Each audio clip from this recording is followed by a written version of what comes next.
juntos um momento de oração, de reflexão, nos deixando um pouco as preocupações do dia e falando um pouquinho mais com Deus, com aquilo tudo que nós queremos receber de bem e de melhor para podermos sermos cada vez mais felizes.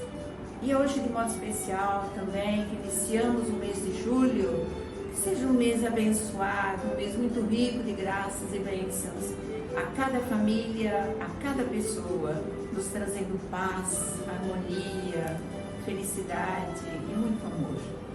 E para iniciarmos esse momento, vamos fazer o nosso sinal da cruz. Em nome do Pai, do Filho e do Espírito Santo. Amém. E como sempre, nós lemos um trecho do documento do Papa Patris Corde. Então hoje nós vamos ler também outro pensamento desse documento. A vontade de Deus, a sua história e o seu projeto passam também através da angústia de José. Assim, ele ensina-nos que ter fé em Deus inclui também acreditar que Ele pode intervir, inclusive através dos nossos medos, das nossas fragilidades, da nossa fraqueza. E ensina-nos que no meio das tempestades da vida, não devemos ter medo de deixar a Deus o timão da nossa barca. Por vezes, queremos controlar tudo, mas o olhar dele vê sempre mais longe. Então, é um pensamento muito profundo que nós podemos ver que Deus é superior a tudo e a todos. E vamos nesse momento juntos, vocês podem nos acompanhar, uma oração. Ó Deus, que mandaste o Espírito Santo para os apóstolos reunidos em oração com Maria, Mãe de Jesus, concedei-nos poder fielmente servir ao Senhor, sob a proteção de Maria, pastora, e propagar com a palavra e com o exemplo a glória de vosso Filho. Amém. Porque é, Senhor, o caminho que devemos nós seguir, nós te damos hoje sempre toda a glória e louvor, porque é, Senhor, a verdade que devemos aceitar.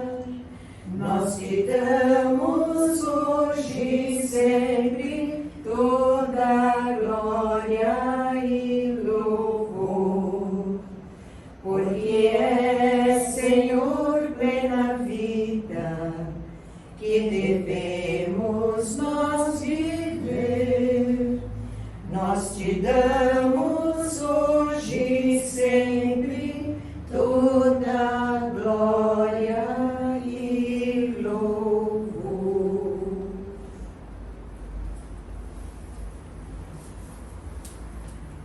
Irmãos e irmãs, vamos colocar então algumas intenções em geral, né?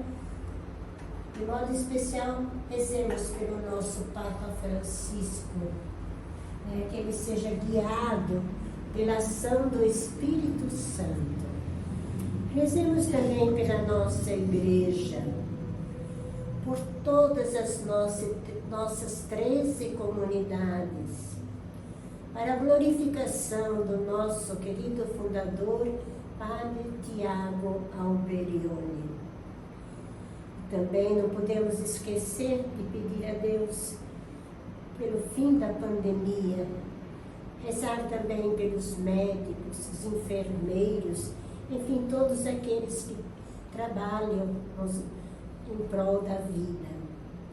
Rezemos também pelos nossos familiares, por todos os falecidos, que Deus dê o conforto para os familiares, pelas pessoas que pedem as nossas orações. E aquelas que também nós temos no nosso íntimo. E hoje, também esse mês de julho, um mês dedicado ao dízimo. Então nós queremos pedir a Deus por todos os nossos dizimistas que consagram o seu dízimo todo mês. Então que Deus dê em dobro, em saúde para todos os seus familiares.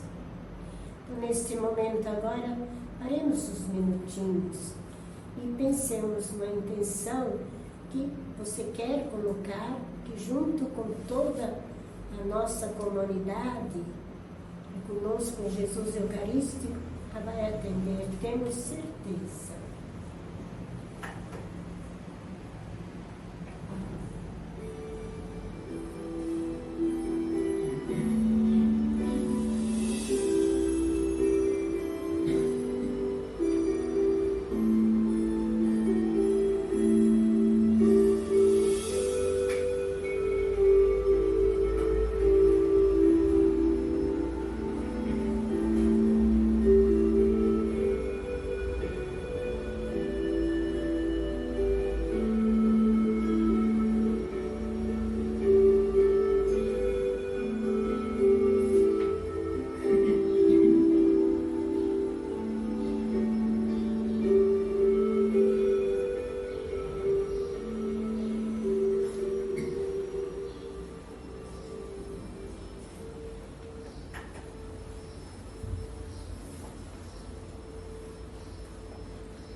Hoje nós temos a leitura de Mateus 9, de 32 a 38.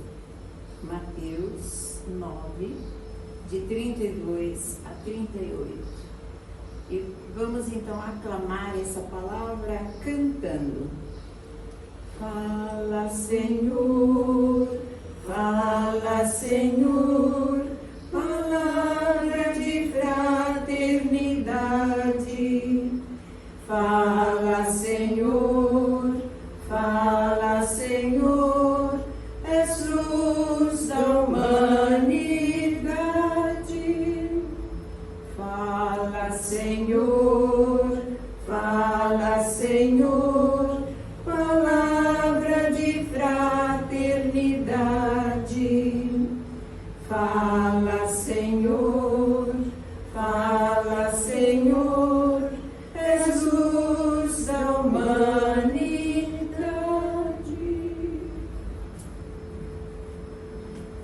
Mateus, versículos 32 a 38. Quando já tinham saído os dois cegos, levaram a Jesus o mudo que estava possuído pelo demônio. Quando o demônio foi expulso, o mudo falou e as multidões ficaram admirados e diziam: nunca se viu uma coisa assim em Israel. Mas os fariseus diziam: é pelo príncipe dos demônios que ele expulsa os demônios. Jesus percorria todas as cidades e povoados, ensinando em suas sinagogas, pregando a boa notícia do reino e curando todo tipo de doença e enfermidade. Vendo as multidões, Jesus teve compaixão, porque estavam cansadas e abatidas, como ovelhas que não têm pastor. Então Jesus disse aos seus discípulos: a colheita é grande, mas os trabalhadores são poucos. Por isso, peçam ao dono da colheita que mande trabalhadores para a sua colheita. Palavra da salvação. Glória a vós, Senhor.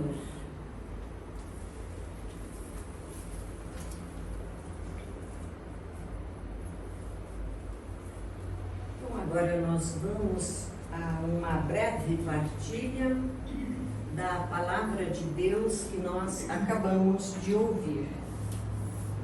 Nestes poucos versículos, São Mateus, ele nos apresenta Jesus em missão, onde ele vai conhecendo a realidade e a vida sofrida do povo, causado pelas doenças, pelas necessidades básicas do dia a dia para sua sobrevivência, pela falta de uma vida digna.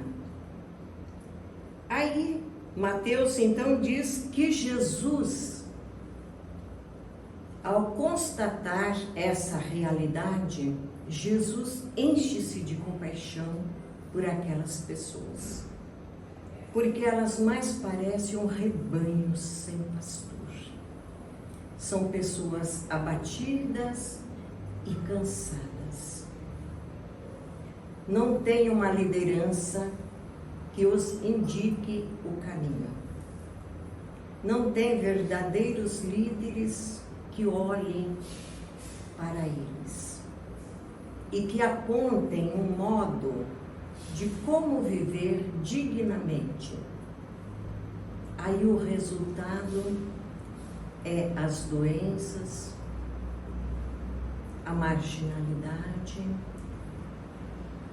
os assaltos, tudo causado pelas autoridades que não são verdadeiros pastores do seu povo. E Jesus sente que é momento de mudar essa realidade, que ele precisa fazer algo para que isso possa ser mudado.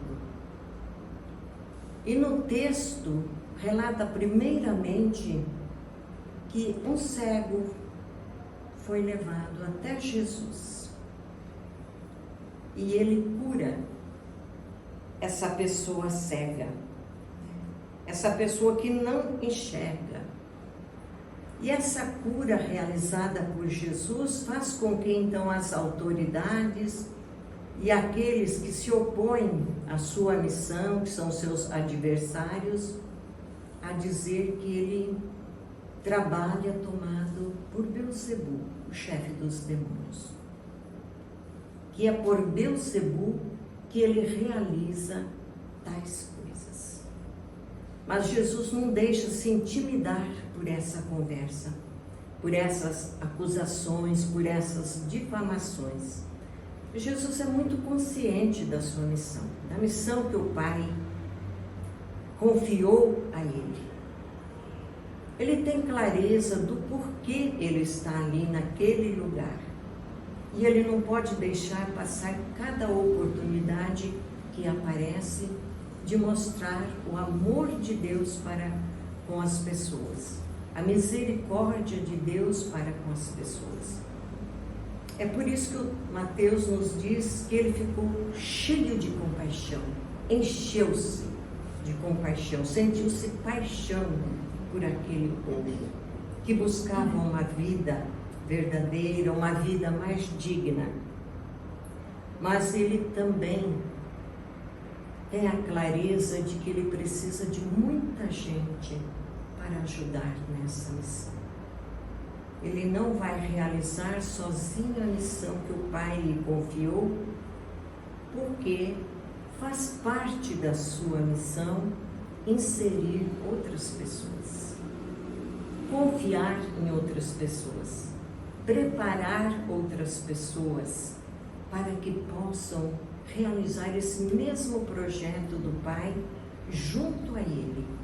E quando Ele já não estivesse mais neste mundo, fisicamente, esse projeto seria levado adiante.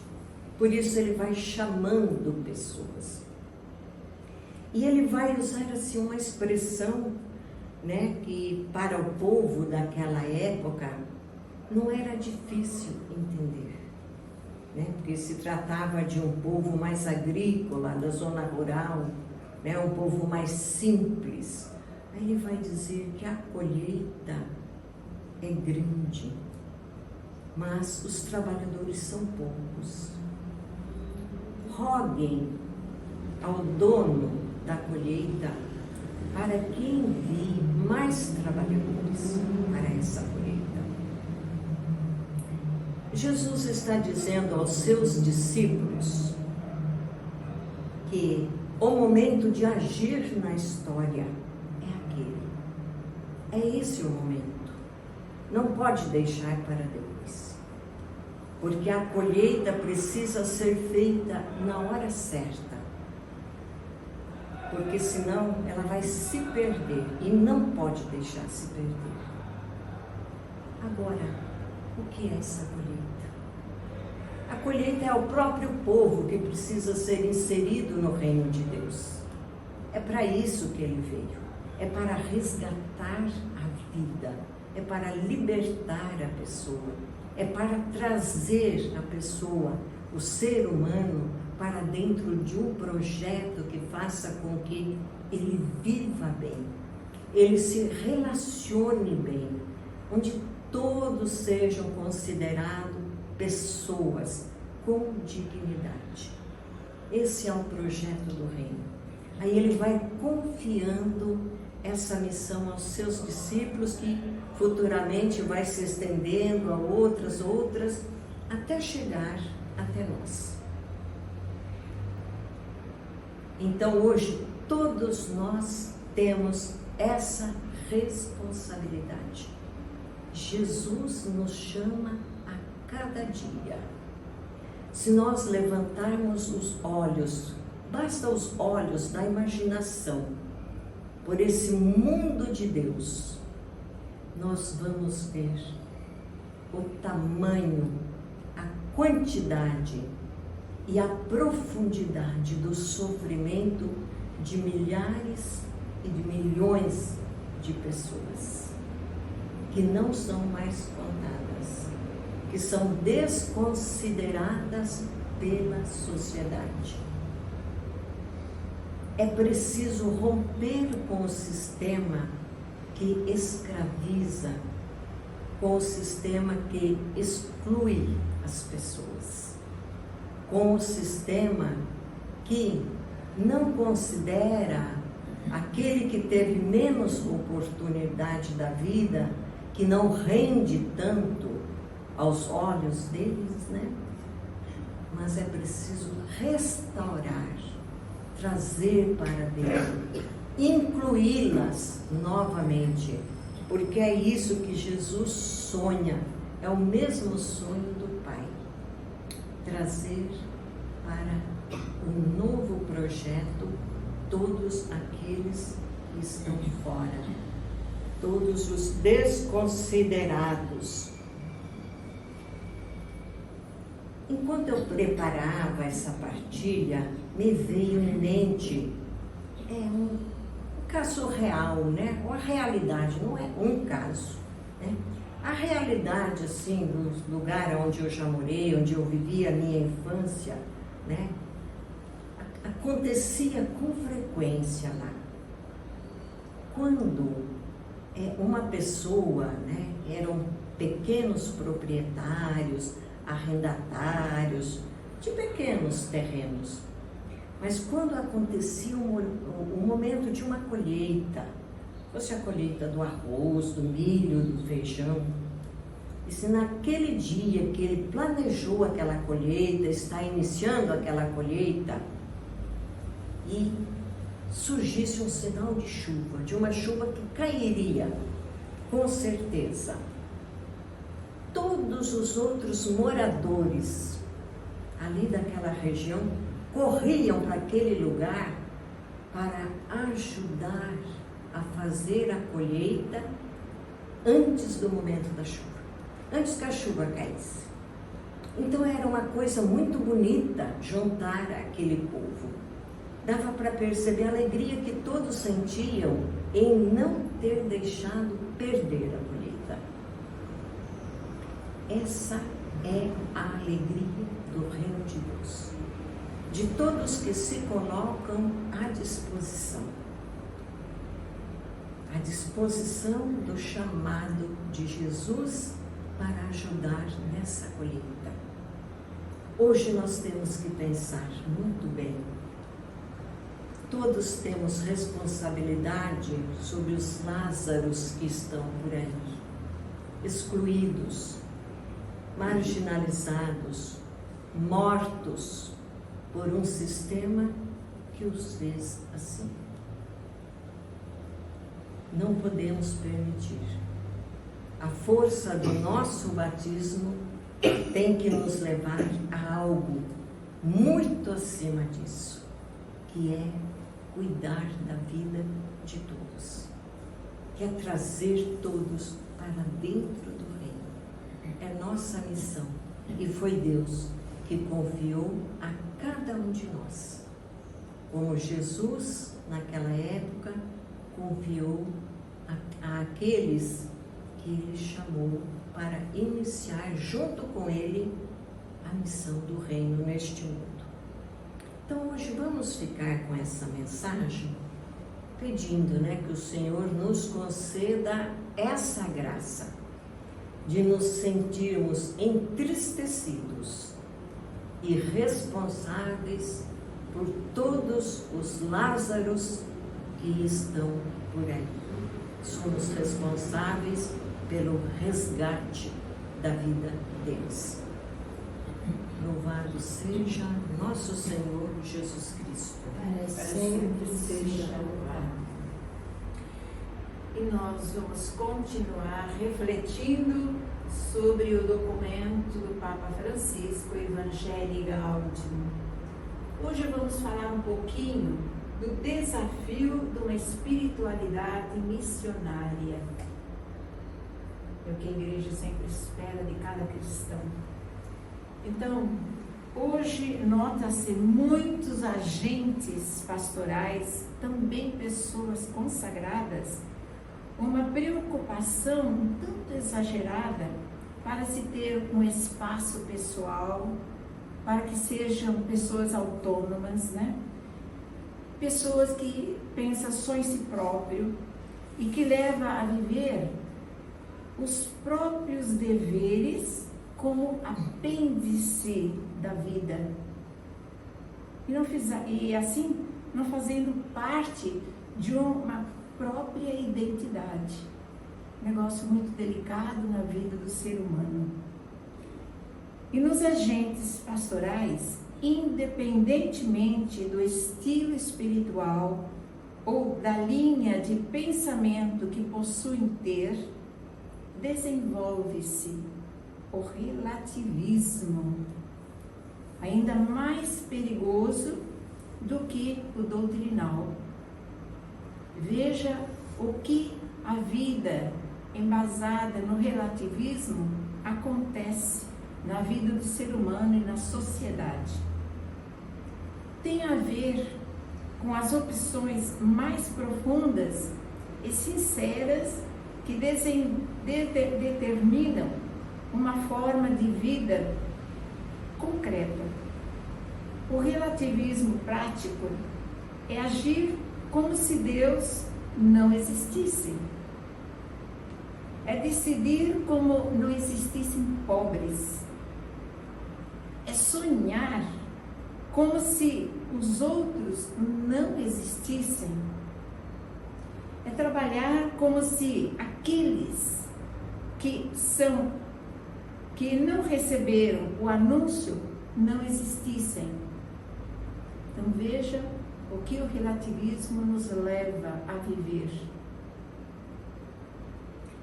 É importante e impressionante também como até aqueles que aparentemente dispõem de sólidas convicções doutrinais e espirituais acabam muitas vezes por cair num estilo de vida que os leva a agarrarem-se na sua segurança própria e econômicas, e não dando espaço ao poder e à glória do ser humano, aquilo que o ser humano deveria ser e viver, e que buscam por qualquer meio, em vez de dar a vida pelos outros ou numa missão. Então, o relativismo nos leva a isso também. Portanto, não nos deixemos abater ou deixar nos roubar aquilo que existe dentro de nós, que é o entusiasmo missionário. Sabemos que o documento ele fala muito direto àquilo que nós deveríamos ou devemos viver, né? Quando nos precisamos de um dinamismo missionário que leve a luz ao sal do mundo, não se encontram quase pessoas que se coloquem a essa disposição e a realizar essa missão que é uma tarefa apostólica, e procuram o quê? Fugir dessa realidade, desse compromisso, roubando assim o tempo que poderiam dedicar-se a essa missão, a esse trabalho missionário, dizendo que tomaria o seu tempo livre. Hoje, por exemplo, tornou-se difícil também nas paróquias conseguir catequistas. Ninguém mais quer assumir uma responsabilidade, né? E quando assume é por pouco tempo, não são muito perseverantes. Isso tudo que diz no documento. Então o problema não está sempre no excesso de atividades, mas sobretudo nas atividades mal vividas, quer dizer, não bem empregadas, né? Sem motivação adequada e sem uma espiritualidade que impregne a ação e a torne desejável. Quer dizer, podendo tirar o corpo de uma ação, de um trabalho a mais, de uma coisa que nos exige um pouquinho mais, a gente procura se esquivar. Então, a alegria do Evangelho, esse documento, né, Evangelii Gaudium, é tal que nada e ninguém nos poderá tirar essa alegria de servir, de estar nessa disponibilidade pela igreja. Mas o mundo e a igreja, ela nos pede, às vezes, coisas diferentes, coisas que nos exigem mais da parte da igreja. E com isso, a nossa fé é desabada, é desafiada a entrever, por exemplo, o vinho que nós temos, aquela água que Jesus transforma, água em vinho, né? Aquele trigo que é plantado no meio do joio. Então isso tudo seríamos nós, pessoas que se colocam realmente à disposição das necessidades da igreja. E na ordem presente das coisas, a misericordiosa providência está nos levantando para uma ordem de relações humanas que, por obra dos homens, e a maior parte das vezes, para além do que eles esperam, se encaminham para um comprometimento, né? Aquilo que é superior, aquilo que nos enobrece. E é justamente quando a gente coloca a fazer um trabalho missionário, nos colocando mesmo a essa missão para a igreja, pelo bem da igreja, pelo bem das pessoas. Que Deus nos dê essa força, essa coragem, que não é fácil a gente renunciar à própria vontade para fazer a vontade de um outro, a vontade da igreja, a sermos verdadeiros missionários na igreja de Jesus Cristo. Que tenhamos essa força, essa coragem também dentro da nossa casa, do nosso lar, da nossa igreja, aonde estivermos trabalhando, que possamos ser pessoas abnegadas, pessoas que se tornam missionárias no seu trabalho, na sua missão. Que Deus nos abençoe. Paremos uns instantes para refletir um pouco na palavra de Deus e no que esse documento nos pede.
Nesse momento, nós vamos ouvir com atenção mais um pensamento do nosso querido fundador, Padre Tiago Alberione. Ele diz: quem reza todo dia obterá a graça de rezar melhor. Quem reza declara reconhecer a necessidade de Deus e a confiança de que será atendido. Enquanto teimarmos santamente em pedir, demonstrarmos ter fé, esperança e caridade. E antes de terminar a oração, já teremos a certeza da bênção divina. Esse é o pensamento do nosso fundador. Eu canto louvando Maria, minha mãe, a ela o eterno obrigado eu direi. Maria foi quem me ensinou a viver, Maria foi quem me ensinou a sofrer. Maria em minha vida é luz a me guiar, é mãe que me aconselha, me ajuda a caminhar. Mãe do bom conselho, rogai por nós. Eu canto louvando Maria, minha mãe, a ela um eterno obrigado eu direi. Maria foi quem me ensinou a viver, Maria foi quem me ensinou a sofrer.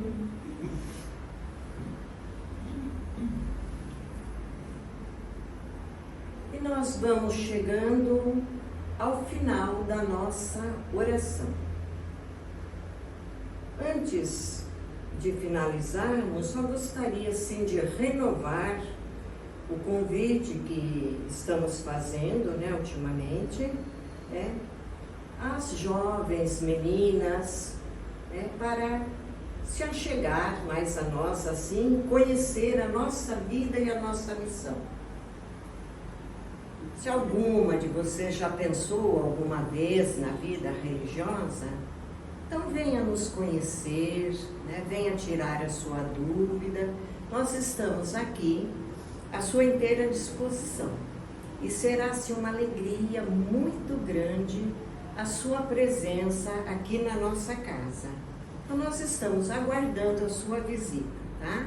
Seja assim muito bem-vindas. E queremos neste momento agradecer mais uma vez a Pascom pelo seu belíssimo trabalho aqui na nossa paróquia, todos os membros da Pascom, especialmente hoje a Kelinha, que está aqui nos auxiliando nesse nosso trabalho, Kelinha?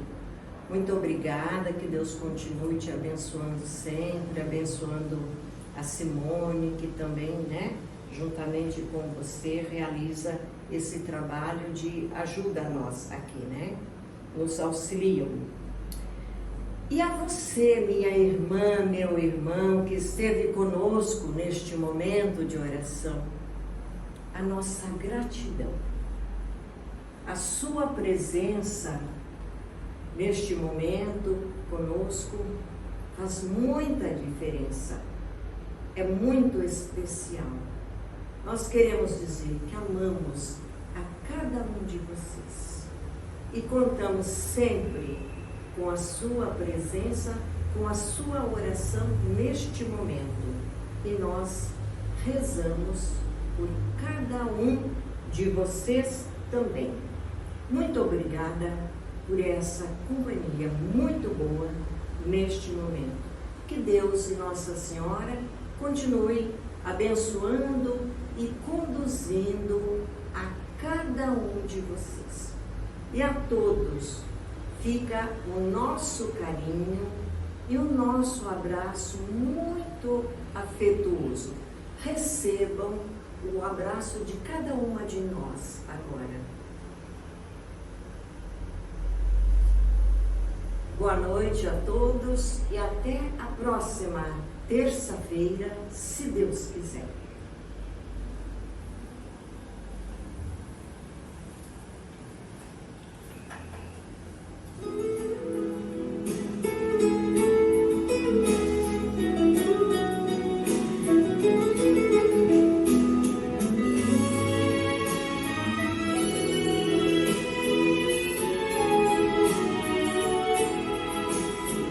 Siamo la vostra dulce